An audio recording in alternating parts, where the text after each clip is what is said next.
Hey guys, I'm Mitchell Morrison. Today we're going to be putting a Morrison Cadence Pickup in this Martin OM21 acoustic. Let's get to it. So I'll walk you through the tools that you're going to need for this. You're going to want a half-inch step drill bit. This is going to be better than your typical spiral bit. A spiral bit, you have a kind of halfway decent chance of pulling the marquetry out on the heel of the guitar. Splintering wood, I've seen it happen a number of times. So a step drill bit's gonna save you from doing any of that. You're gonna need a 3/32 drill bit. If your guitar has a thicker saddle than 3/32, there's really no need to use a thicker drill bit. This is really just to get the wire through the corner of the saddle slot for the piezo unit.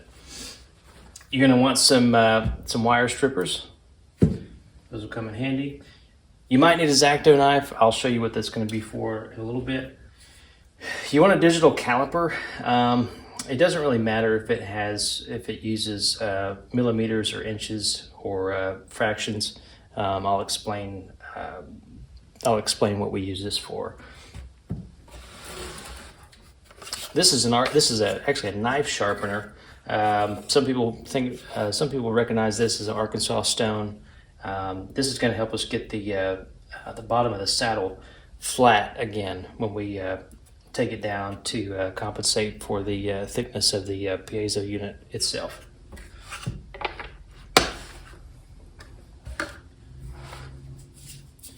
You're going to need a drill. This is my personal string winder. It's battery powered. You don't really need this. I just have it because it's efficient for me. And then you're going to want a rag. You can use, I'll show you what this is going to be for. You can use paper towel or a washcloth or whatever. I'll show you what this is going to be.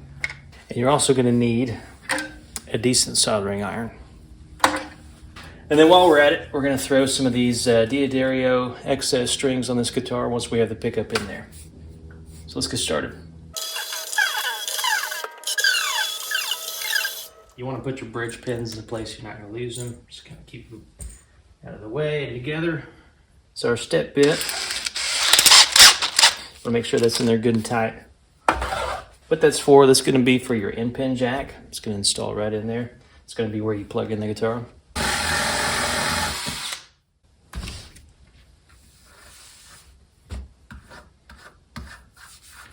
Slick as a whistle. And as for our other drill hole, we're going to take the saddle out.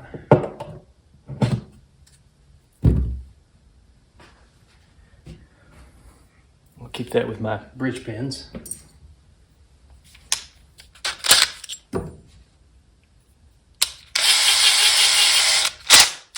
So I'm going to drill this hole in the corner on the bass side. If you have a left-handed guitar, this is going to be on this side visually.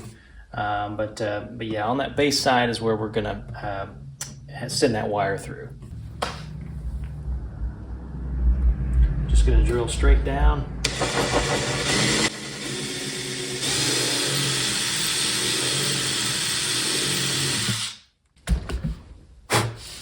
So now that we've drilled the hole, we're just going to kind of give it a quick visual inspection, see what we have, see if we have any burrs or any splintering or anything. I'm going to clean this up just a little bit. X-Acto knife. It doesn't have to be pretty. You just don't want any debris in there causing string balance issues and things like that. So now that we've got our holes drilled, we can go ahead and install the end pin jack. So what you should have on the inside portion of the end pin jack, you've got 2 washers and a nut. The nut is going to be your adjustment for the thickness of the end block. So we're going to adjust the nut on our end pin jack, mostly the way back. We'll start there. Then you've got 2 washers that you should leave on the inside. Those are going to really allow you to get a good tight fit. Feed it through.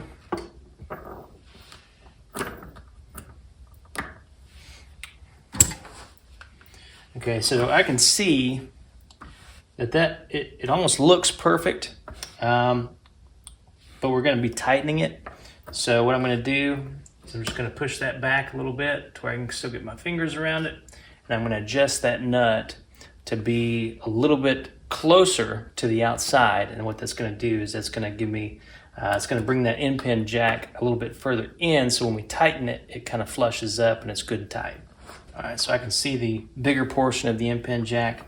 It's about, about the thickness of the saddle, about 3/32 inside there. So we're going to put our washer on there, and put our nut on there. It feels good and tight. Now we're just going to put our cap on there.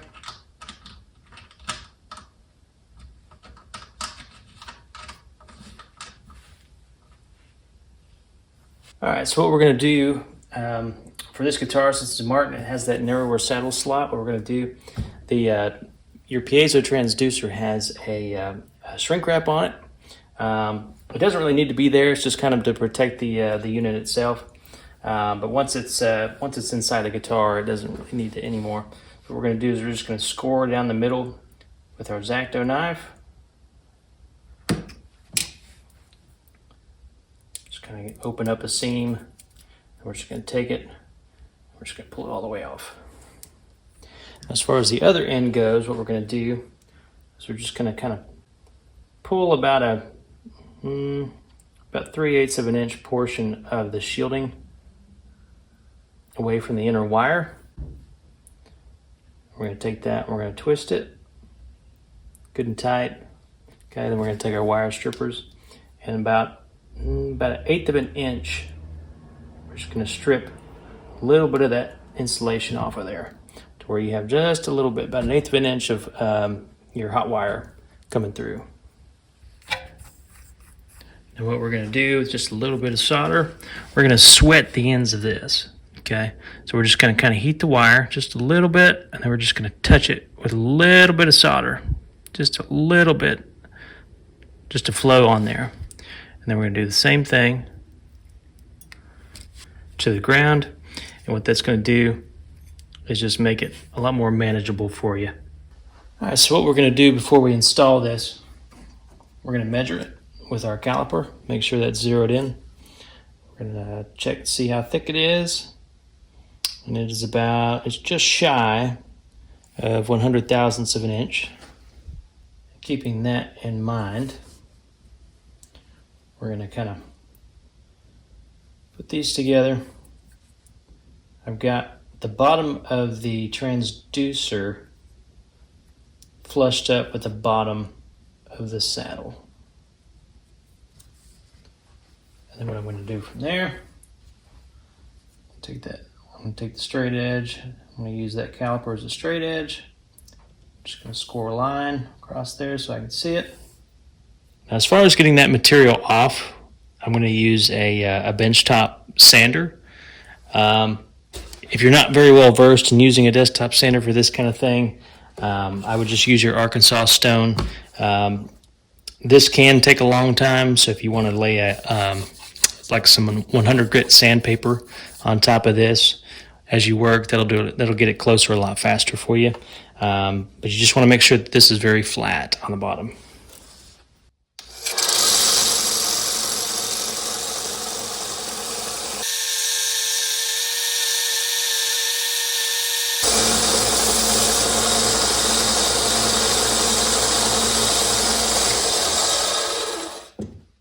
All right, the benchtop sander got us close. I'm just going to kind of look at the angle of this. I want it to be about as square as possible, and I want it to be flat. So I'm just going to work with the Arkansas stone until I get there. Now, the best way I have ever found to see, get an idea of how flat the bottom is just to find your light source, clear it off, just wipe it off, and then just look across the bottom of it and just see how flat it is. This one looks like we're about there. All right, so we're going to take those two leads there. We're just going to send them through that hole. Seat that right in the bottom. Find our wire underneath. Bring it to the sound hole, just know where it's at. Now what we're going to do now is we're going to see how thick our saddle is along the length of the saddle. So we're going to check it with our caliper. And what we want to do is you just want to go little by little, just to see if there's any inconsistencies. Now this one doesn't really have any.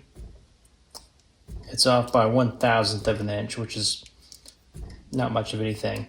But it's reading 98 thousandths. And what we're going to do is we're going to take our Arkansas stone again, and we're just going to thin it down a little bit, only because this saddle is very tight in the slot, and the saddle on top of that piezo transducer really kind of needs to work like a piston. And if it's too tight, it's you're going to get low output. You're going to get string balance issues. So you don't want it to be too loose in there, but you want to easily be able to pull it out. So what we're going to do is we're just going to thin it down a touch. And as we do this, we want to make sure that we're not taking it down too much in any one spot, because that'll affect your string balance as well. If you have a real thin part of the saddle, you may be getting more output from that portion of the saddle than you are in a tighter portion. So that took off about 2/1000ths of an inch, and I have a little bit more in the middle and on the treble side. And me being a little bit on the OCD side, I've always been one to look for a perfect reading all the way across. So I'm still about 2/1000ths thicker on the treble side. All right, so let's see where we're at. I'm checking about kind of where the low E would be. About 96 thousandths. Let's go a little further. 96 thousandths, 96 thousandths, 96 thousandths. And sure enough, that goes right in there, but I can easily pull it out. It's not an exact science. You don't have to, you just want to make sure it's consistent along the length of the saddle. If you go to 93 thousandths, that should be fine. Just make sure it's 93 thousandths all the way across. We're going to take our battery patch here, pull the Velcro off of that, pull the backing off of the back.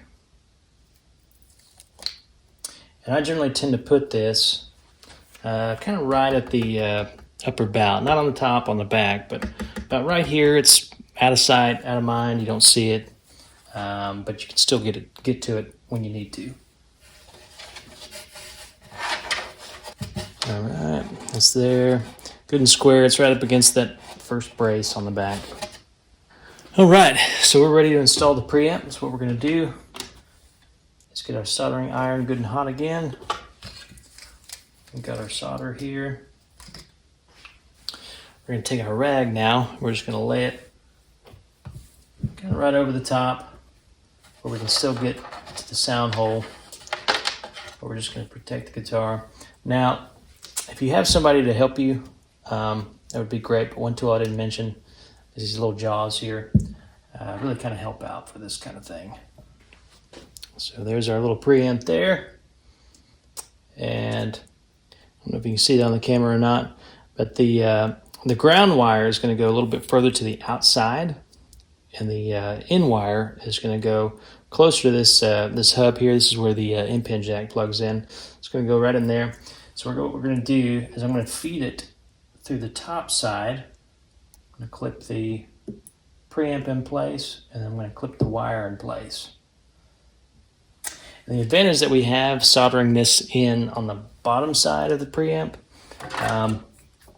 is simply that we don't have to be overly mindful of any of the other components that are on the top side of the board.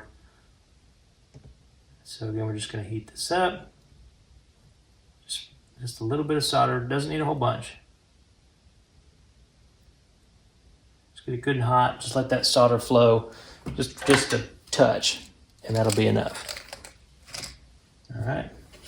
So then we're going to take our in-pin jack. plug that in. We're going to take our battery cable now and plug that in. Take a fresh battery.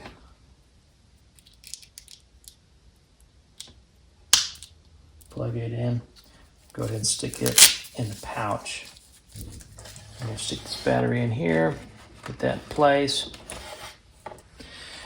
Now, as far as where the preamp goes, your typical steel string acoustic is going to have an X brace. X is going to meet right about there in front of the bridge. So you're going to have that brace coming along here, and then you're going to have a sound hole brace going almost perpendicular to that. So what we're going to do before we take our sticky off, we're just going to kind of feel around where it wants to sit. It kind of wants to sit about right there. So I'm just going to kind of, with my lack of a photographic memory, I'm just going to kind of be mindful of where that is. And then I'm going to pull that sticky off of there. And I'm going to see about putting it back. Now, something I kind of do is I kind of just keep the sticky from actually touching the top, and I try to push it back to about where it was while I'm hitting those braces.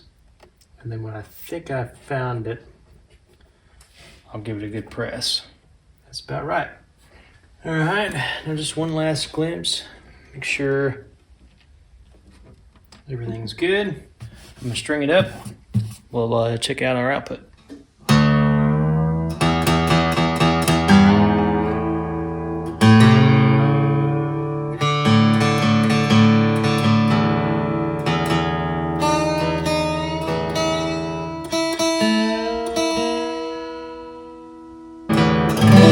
I don't know that that's exactly A440, but it'll work as far as trying out the pickup goes. So let's plug it in, see what we get.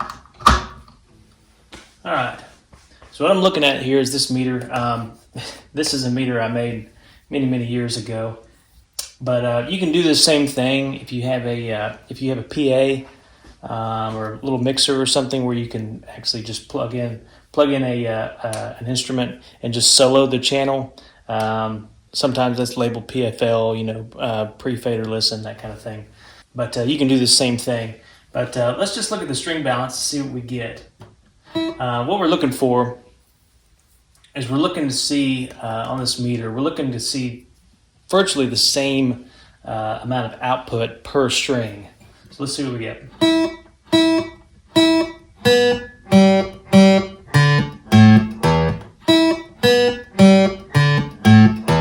That's very close. That G was down just a touch, but really not enough to make a whole lot of difference. But I'm just going to push on that saddle a little bit, see what we get. The bass strings are going to come through a little bit heavier just because they're bass strings, but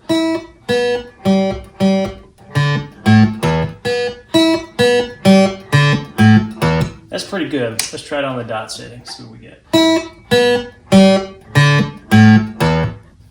That's pretty good. Now, if you try this and it's not perfect, what you'll have to do, I'll take the strings off, take the saddle back out, and again, check it to make sure the bottom is flat. Make sure you don't have any debris in the saddle slot, and then make sure that the thickness of the saddle along the length of the saddle is uniform. If you find a spot that's a little thicker than others, that's probably going to be where your string is that's not coming through quite like it should. Just thin that down just a touch, get it to where it's as uniform as possible. Check it with your caliper, and that should get you there. So this was the install. Check out our other videos, see how it sounds.